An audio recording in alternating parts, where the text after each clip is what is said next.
ஐயோ இந்த படுபாவியா? இன்னைக்கு என்ன சொல்லி சமாளிக்க போறேன்னு தெரியலையே. கணபதி எம் கணபதி வாங்கின காசை கொடுக்க ஒக்கு இல்ல. எம் கணபதியா? ஏன் ஃபோன் பண்ண எடுக்க மாட்டேற? அது வந்து என்ன எதனா கதை சொல்ல போறியா? இல்லப்பா கொடுத்துறேப்பா. எப்படிடா கொடுப்பா? ஐயோ இந்த ஹோட்டலை நான் எடுத்துக்கிட்டா கொடுத்துறேன்ப்பா. யார் ஹோட்டலா யார் எடுத்துக்கிறது? உங்க அத்தனை பேரையும் சமைச்சு சப்ளை பண்ணணும் பாத்துக்க. இவன் வேற சும்மா தெரியலண்ணா. இந்த ஹோட்டல் மாஸ்டர்ரா. மாஸ்டர்னா உங்க அப்பா உனக்கு பேர் வைக்கல? பேரை கேட்டா பயப்படுவேன். சொல்லு. அரவிந்த் சாமிடா. என்னடா இழிப்ப? அச்சு மூஞ்சிலாம் வச்சிருவேன். அட்ரஸ் சக்கண்ணா. நான் கணபதி உனக்கு 7 நாள் டைம் தரலான்னு நினைச்சேன். தம்பி பேசின பேச்சுக்கு 3 நாள் தான். அதுக்குள்ள பணத்தை கொடுக்கல ஹோட்டல் எழுந்து தம்பி போனா உண்டு துறைய தூங்குடா. அப்படிலாம் விட்டுருங்கப்பா. ஐயோ பாப்பா பணத்தை சீக்கிரமா கொடுத்துட்றீங்க. ஒழுங்கா பணத்தை கொடுக்க பாரு. Count down start.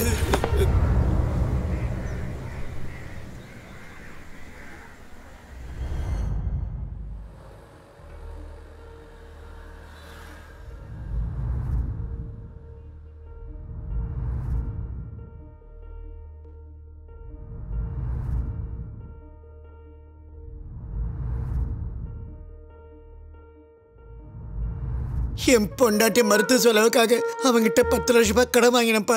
அந்த வட்டி இந்த வட்டின்னு போட்டு 20 லட்சம் ரூபாய் கொடுக்கணும்னு சொல்றான்ப்பா. அவ்வளவு செலவு பண்ணி என் பொண்டாட்டியை காப்பாற்ற முடியலப்பா. என் பையனும் என்னை விட்டு போயிட்டான். எனக்கு யாரும் துணை இல்லாத சமயத்தில் அரவிந்த் சாமி தான் எனக்கு துணையா இருந்தான்ப்பா. அவன் கோபக்காரன் தான், ஆனா ரொம்ப நல்லவையா. அவன் எனக்காக பேச போய் இப்ப அவன் உயிரே ஆபத்தில் இருக்குதே ஐயா. எனக்கு கொஞ்சம் டைம் கொடுத்தீங்கன்னா ஊருக்கு போய் இந்த ஹோட்டலை நல்ல வேலை பேசி விட்டுட்டு காசை வாங்கிட்டு வந்து அந்த ராஜாளிக்கு மொத்தமா கொடுத்து தொலைச்சிட்டு நம்ம அரவிந்த் சாமியை காப்பாற்றுவோம் ஐயா. அது வரைக்கும் இந்த ஹோட்டலை பத்திரமா பார்த்துக்கோங்க ஐயா. போயிட்டு வரேன் ஐயா. ஐயா நான் போயிட்டு வரேன் ஐயா.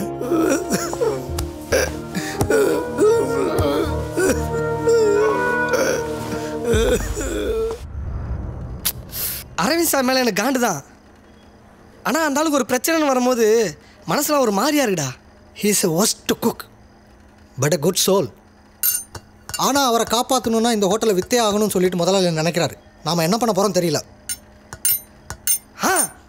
நம்ம 4 பேர் மாசா போகிறோம், ராஜாளி அடிக்கிறோம், அரவிந்த் சாமியை தூக்குறோம், கடையை காப்பாற்றுறோம். எப்படி? டேய் உனக்கு என்ன தெரியும் ராஜாளி பற்றி?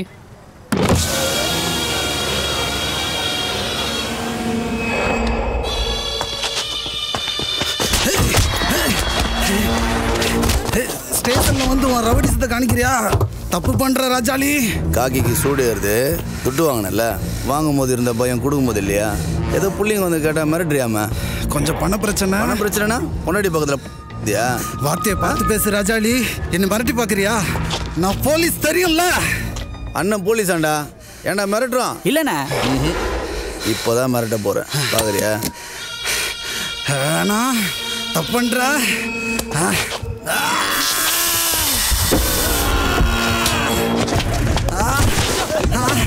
இன்னும் 7 நாளில் துட்டு வரணும். வரல உன் பொண்டாட்டியை ஊடு பூந்து தூக்கின்னு போயிடுவேன். உன்னால் என்ன ஒன்றும் பண்ண முடியாது.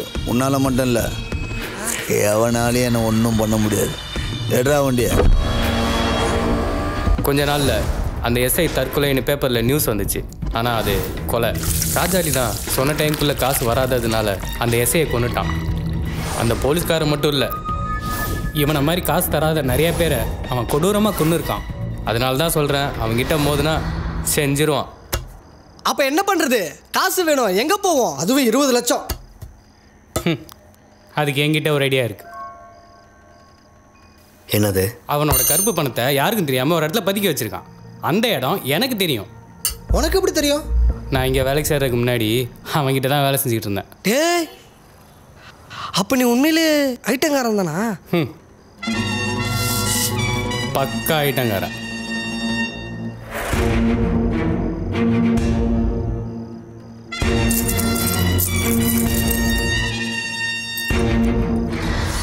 சம்பவம்னா அதுக்கு நான் தேவை. நான் இல்லாமல் ராஜாளி எந்த ஒரு சம்பவமும் பண்ண மாட்டார். மணி ஆ சொல்லுங்க முதலாளி.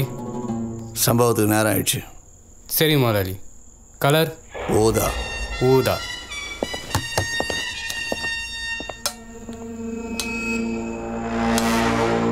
ஆமா ஆமா. ஏய் எங்க உள்ள சொல்லுங்க. செய்யலாம் செய்யலாம்.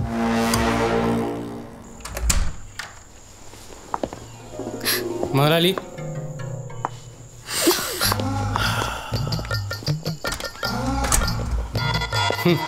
அந்த வேலையில் நான் தான் அங்கே கெத்து.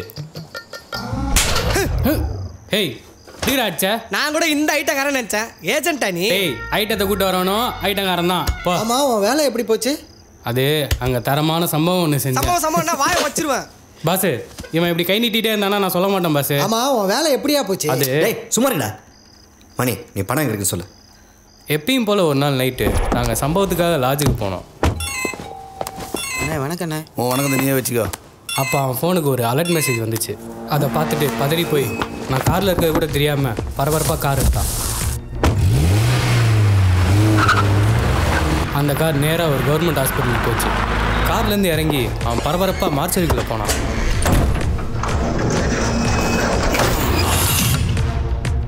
எல்லாம் கரெக்டாக தானே இருக்குது. அப்புறம் எதுக்கு அலர்ட் வந்துச்சு? முதலாளி என்ன பணத்தை இங்கே வச்சுருக்கீங்க? நீ எப்படி இங்கே வந்தா? உங்கள் பின்னாடியே தான் வந்தேன். அப்படியா? ம்.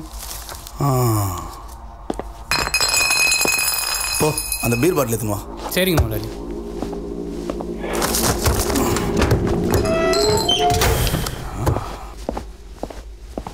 ஆமாம் இங்கே எதுக்கு நம்ம வந்தோம்? தெரியலையே முதலாளி, திடீர்னு இங்கே இருக்கோம். இது என்ன பீர் பாட்டில் கையில்? இது இங்கே இருந்துச்சு, எதுக்கு எடுத்தேன்னு தெரில.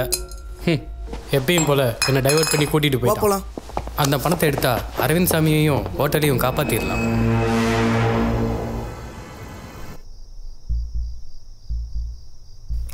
நான் முடிவு பண்ணிட்டேன். இந்த பணத்தை தூக்குறத தவிர நமக்கு வேறு வழியே இல்லை. கரெக்டாக பிளான் பண்ணால் அடிச்சிடலாம். பிரதர் இது தப்பு இல்லையா? அந்த ராஜாளி அநியாய வட்டியை வாங்கி பிளாக் மணியாக மாற்றி கவர்மெண்ட் இடத்துல கவர்மெண்ட்டுக்கு தெரியாமல் வச்சிருக்கிறது கரெக்டுன்னா அவங்க காசை திருடி அவனுக்கே கொடுக்கறது தப்பு இல்லை. ஆனால் அது ஒன்றும் அவ்வளோ சுலபம் இல்லை. அதை நான் பார்த்துக்கிறேன். ஆனால் அதுக்கு ஒருத்தரோட உதவி தேவை. ம். ஹலோ